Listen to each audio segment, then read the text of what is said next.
You didn't. Okay, let's go live.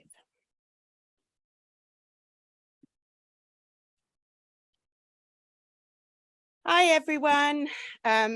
Welcome to another episode of Be Fearless from G.S.T. I'm Lisa Marie and I'm your host today. I'm primary school teacher and an early years specialist, and I have my own business called I'm Lisa Marie and I'm your host today. I'm I don't know how to get rid of that. Hold on. And an early years specialist, and I have This is an absolute what do you call it? my own business called I'm Lisa Marie. That was a little bit of a faux pas. Sorry, that was a rookie mistake. I apologize for that, everybody. We're back live on Be Fearless. And as I was saying, I'm Lisa Marie, and I now have a business called Exquisite Learners, where I just help people to teach their children themselves at home and support them with their learning from school or otherwise home learning. So let's jump into our new guest that we have this week. I'm so happy to say good morning or good afternoon or good evening, wherever you are in the world, and also to say good afternoon to Naomi. Thank you for being here, Naomi. How are you? Hello, Lisa. I'm very well, thank you. And thank you for having me on today to chat. I'm so excited to discuss this topic about being fearless and what it means, and hopefully to offer some techniques and strategies to your listeners and how they can essentially be fearless in their own lives. Amazing. I can't wait for us to get into it.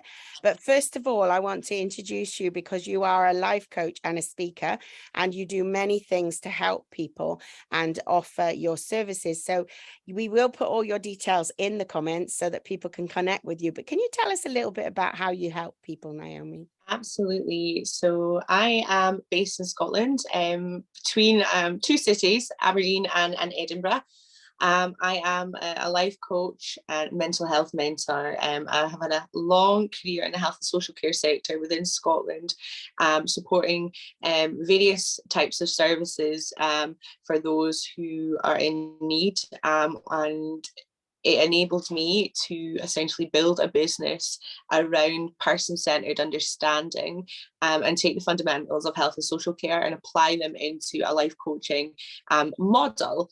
But my calling to becoming a life coach and really wanting to help other people had been based upon my own experiences in life. They haven't always been as amazing as they are now. So for me, I wanted to take that resilience, and not only the professional experience, but my life experience, to help people and to offer them, encouragement that they can do it too. I had unmuted myself, which is all really important. And I love that you explained that for us really well. So I'm going to go straight in now with my questions. I hope that's all right with you. Let's talk about Absolutely. fearless. And Absolutely. you're right. This is a great topic, and it's one that's very close to my heart because I think it affects every one of us. Because let's face it, we can't avoid fear, can we?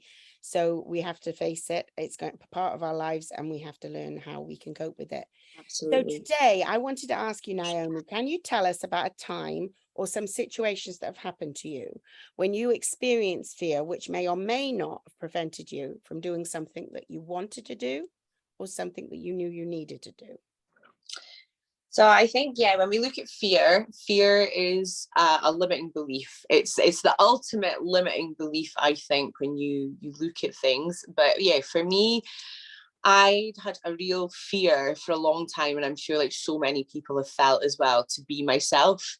I had spent a long period of my life, half of my 20s, in a really emotionally abusive and coercive relationship, one which prevented me having faith in my own confidence in me as a person and my own identity.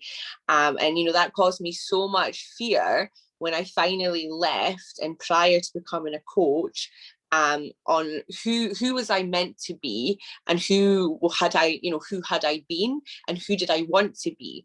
I'd spent many years in fear that I couldn't be myself.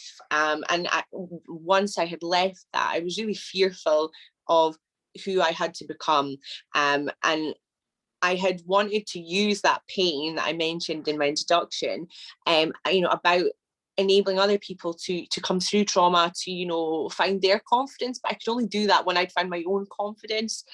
So I had went on a Tony Robbins coaching week, and it was called the Comeback Challenge. And one of the challenges was to do a live. Now, I had done my business plan. I had started speaking to people. I'd been offering them advice and guidance and support and putting my models together.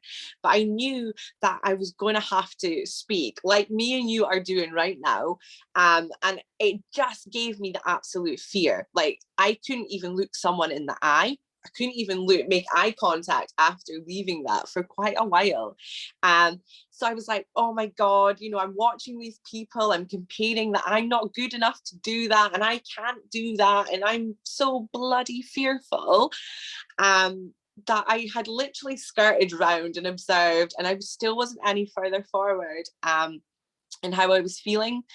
So I had been out working, and I had came home and I'd watched the next part of the challenge, and it was to do this live. So I just thought, you know what, I had one of those YOLO or, you know, F it moments, and I just went on, and I had no makeup on. I like had never spoken on a live, and in this group I think it was like 200,000 people.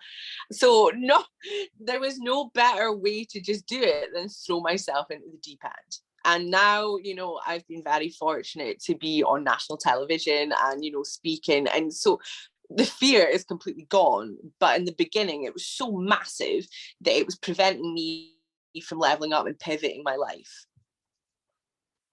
And did it take quite a long time for that fear to dissipate? Did it take a lot of practice? And yeah, like, I think we internalize our anxieties. How will I look like? What will I say? Will I muck up? Like, and you know what? Nobody's really looking at that. What they're looking for is authenticity, realness. And I think, you know, when you get over that, which, you know, can take, you know, a short period of time for someone, or it can take a long period of time for someone. But again, I think that's based on someone's personal experiences prior to that. But yeah, for me, I'd taken a couple of months, and I'd been thinking about it, and I'd been wanting to do it. And I thought, how am I going to boost my confidence and, you know, learn to look people in the eye, and, you know, and be a coach if I can, you know, if I'm doing these things. yeah. So you think that it was kind of a catalyst when you just thought, right, what's stopping me? I'm just going on live, and you just did it. Do you think that was a catalyst for the change? Yeah, absolutely. I think, you know, if we look at like the analogy of, you know, the pool, like the pool of present, or the pool of, you know, what you're aiming out to do, and you're dipping your toe in, and you're kind of going around the edge of it, and you're thinking about it, and it's, you know, mind over matter. You're thinking it's worse than what it actually is. And then, yeah, you just have to, well, for me, it was throwing myself in the deep end at that point. Mm. And I think a lot of people are going to relate to your story, and definitely it's nice to see how you've then come to being able to speak on the TV, etc. And you know that fear is completely dissipated. So what other actions did you take apart from that to help you with controlling that fear? And can you share with us some of those? Yeah, absolutely. I mean, there's a really nice quote about fear, and it's fear traps the heart in darkness, courage is the key. And I think, I mean, in my coaching game now, you know, that's 2 years ago from where I was to where I am now. I mean, I have a kind of a small model that I've put in place when it comes to fear, and how we can then look at building a goal around that kind of fears, and how you can move forward, and how you can anticipate rather than being stuck in that kind of fear. So I love a good anagram. So if we think of fear, F, we have faith, E, we have evaluation, A, we have awareness, R, we have reflection. So, you know, when we think of the faith aspect, you know, how many times have we set out in our life to, you know, get that house, get that job, get that goal? And it's faith that, you know, that burning desire, that belief that has pushed us forward over that limiting belief. So, you know, when we feel, and when we're faced with fear, we bring it back to, you know, looking at, you know, what's not been going right and how we can then change it based on faith that, you know, the unknown is going to be better than the repeated pattern that we found ourselves on by being in fear or by not doing anything about it and just thinking that fear has to be a place of comfort for us. Yeah. And then, Brilliant. you know, we have our evaluation aspect. So, you know, evaluating the feelings that we're feeling around fear. Does it make us irritable? Does it make us want to fight or flight? You know, really kind of homing in on that, and then thinking, right, okay, I feel these feelings because of the way I'm feeling about fear. If we take into account something different or a change that's going to maybe perhaps push us past that point of fear or change the kind of pattern, then, you know, maybe this will invoke different other emotions around fear, and, you know, looking at pushing forward over that. And then again, awareness ties in with that as well, you know, being aware of our environment. Why are we fearful? Is it, you know, because we have experienced something traumatic in that area? Is it because we've not done it before? Is it because we don't have the confidence to do it? I think, and you know, maybe you can relate, Lisa, like when we start something new, we automatically think we have to be at expert level, and we need to do something like 200,000, I think 20,000 hours in order to be an expert. So nobody's ever going to be perfect and hitting it off the first time round. So and nobody's ever going to be perfect ever, because it doesn't exist. Exactly. We're not robots. Yeah. We're humans. And people don't want that, like you said earlier. People aren't expecting like we're not born to be perfect. We're not robots. We're born to be human, and you know, that's imperfectly perfect, I think. Yeah. And then finally, reflection. So, you know, being able to look at, right, okay, this pattern of behavior has, you know, brought me to this point. I feel like this. How can I change that? And then, you know, if we change it and it's still not gone right, you know, why did it not go right? Looking at that, you know, breaking it down. You know, there's overthinking, and then there's analyzing correctly. And I think, you know, that's where reflection comes in. You know, if we reflect properly, we will look at it, then we'll try again. And then if we've tried and it's not worked, we'll then try again. Like, so there's different kind of processes. But for me, using this little fear tool usually really helps me push forward when I've got like something mega scary that I need to do, or, you know, in my leveling up, my career, my goals. So do you think when you, from the way that you were feeling in Tony Robbins' course to then going on live and doing that scary moment where you just bit the bullet and did it, what did you feel afterwards? Did you feel more confident that it wasn't as bad as you thought? Or what was your reaction that made the catalyst sort of keep rolling forward?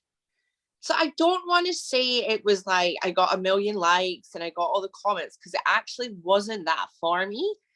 For me, it was the achievement, like that personal gratification that I had like got out of my comfort zone. Like, and we think like our comfort zone is comforting. It is the only thing that's comforting about it is like anxiety, like the constant lull of anxiety, or the, you know, the constant lull that we're not worthy. Like it's the place where dreams go to die, I think. So for me, it was it was a relief, and I thought, oh my goodness, I've done this. Next time round it's going to be a bit easier.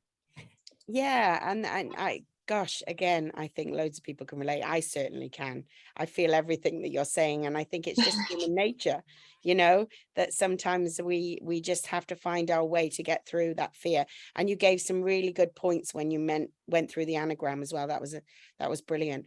So my next question to you, Naomi, is, do you have any current fears right now that you're working on overcoming? Because obviously they don't ever go away, but you're much more fearless in your life now, and you live more fearlessly, and you don't let those anxieties and whatever hold you back, because you know how to control it. So can you share with us something that you're working on, and maybe the steps that you're taking to work on it, or the absolutely. So for me, I have been going at quite a fast pace for the last couple of years. So I have been working, but I need, you know, when we're constantly giving so much of ourselves, or we're doing so much of X, Y, and Z, we sometimes forget our foundations need strengthening as well. So over the summer, I'm allocating time to restructure my business, and you know, what does that look like? It's not practical living in two cities, and because there's the travel aspect. So for me, looking at that, and that's fearful because again, you fall sometimes into a pattern where it just feels comfortable, but it's tiring you and it's exhausting you and it's stressing you and you're not utilizing your time properly. So yeah, going back to basics and closing my books over the summer until August, that's fearful because you work to build a business, so then you have to take a wee bit of time out to rebrand or restructure. So for me, I think I'm someone who is pretty meticulous with planning and organization. I think you have to be in the line of work that we do. And so planning and organization over the summer is going to hopefully, and using my little model as well, is really going to help kind of streamline things for me. I think you mentioned that key thing as well, again, about the comfort zone. We all love that, looming comfort zone. If only we could always, step out of it really easily, and then we'd all be facing our fears a lot easier. But Yeah. But it's good that you recognize that it's a fearful thing to do, but you see the outcome. You see that, yes, okay, I won't have any customers, but you could potentially have much more customers once you've made this move. Exactly that. And what you need to do. So it's almost like looking more positively, because when I heard you talk about your experiences in the when you were working with Tony Robbins, you were still already in quite a negative way of thinking, like, I'm not very good at this, I can't do this. But once you'd done it and you were like, oh, actually, I can do this. It was that little different change in the positivity, and obviously you exude that now, and that's what helps you to live fearlessly, because you're looking forward into the positives instead of looking at the bad parts. So brilliant. That's amazing. Thanks for sharing that, because I'm sure it's going to help people a lot. So what does the transformation look like, Naomi, in a life that's lived more fearless? What's the transformation look like? So I think when we remove, we can never completely remove fear, because I think fear can be a good push as well. We can be fearful of staying stuck, and I think just going back to your last question, that's definitely something I become fearful of. Fear of being stuck like I perhaps once was. So I think it's a good driver that you don't want to remain perhaps in that fear to push away. So I think, when we are aware of what fear is to us, we're able to be a lot more conscious about it. And when we're a lot more conscious about things, we're able to create action, and how to overcome it, whether it is having something as simple as a fear anagram, or, having someone perhaps even coach you or push you to be all that you can be. I think it enables limitless opportunities for the individual. Absolutely, I totally agree with you. And finally, I love this question, but it's so hard to sort of sum it up for the audience. But what would you like to say to somebody if they were coming to you and they were saying, I can't move forward, I can't follow my dreams, I just have too much fear, like you felt that you had in that first meeting when you were trying to get help? What would you say to them, or how would you advise them? So I think it's important, with any client that I meet with, is to, really look into kind of their story and bringing it right, honing it right back, with open-centered integrity, person-centered, guided questioning as well, and really kind of finding out about them. We can't just someone's fear comes from a place of trauma, whether that's being childhood or historically historic for them. I think it's really important to find out where did that begin, why did it begin, and why is it still affecting you now. So get to the bottom of the fear is absolutely number one. And and then once you have found that access to where the fear has been created, then I think you can create a solid blueprint with someone, how they can then look to overcome it. And it's not one of these things with coaching practice or any sort of kind of perhaps mentoring or therapy, where you get better quick, because that's not consistent. it's not going to give you proven results of awareness into your own kind of life and your fear. So I think it's something, you know, that has to be done over time, you know, in order to initiate rewiring of our brain and a different habit, you know, that we can then learn. So it's retraining the brain, isn't it, to look at that, but as well as kind of link and integrate our emotional understanding to it too. So there's definitely mindset work, and there's, you know, get into what the root of the problem is with fear, because often fear is not logical either. You know, fear is there to protect us, but it's not always. It's been created sometimes in people's mind artificially. Yeah, absolutely. And, you know, when we think of anxiety, you know, anxiety is usually the one that we're worrying about, you know, the future that's not even happened, because we create the future in the present. So we can only really think of, you know, what is happening now. You know, and that creates anxiety sometimes in itself as well, understandably. But yes, absolutely. Fear is definitely something that we manifest based on feeling. Well, it's been absolutely amazing to talk to you today. Thank you. And you too, Lisa. It's been great to hear that, you know, the journey you went through with moving through that fear, and I know that that's going to help a lot of people. So I'm so grateful you came in to talk to us today. Thank you. And if anyone wants to get in touch with you, you are still going to be working up until... Absolutely. So, I mean, I'm not taking any, my books are closed at the moment until August. However, I'm still responding to inquiries. And absolutely, if anyone wants any help or support, then they can absolutely reach out. I will drop my links in the comments below during the replay. Amazing. And thank you so much. I could chat to you all No. afternoon. It's been brilliant. Thank you, you too. But we're going to say goodbye now, and thank you so much to everyone who is watching. And if you are watching the replay, please put #replay, because we love to know that you came and that you watched and that you got something from this. So share your comments, share your thoughts about our podcast today, and we hope that you'll join us again next week. So from me and Naomi, it's goodbye for today. Thanks, Naomi. Thank Bye, you. Bye everybody. now. Bye. Do you know, that's the first time I've ever managed to stop the live stream for the last 4 weeks. Because I've done this new Zoom thing, what's happened is my Facebook has automatically gone crazy and started speaking at me when I press the live button. So I'm just like, oh my gosh, I don't know what it looked like. But hey ho, these things happen, you know, accidents happen all the time, don't they? So yeah. So let me just... Perfect. Was that okay? It was great. So I'm just gonna stop the recording. You were fabulous. Do you know what I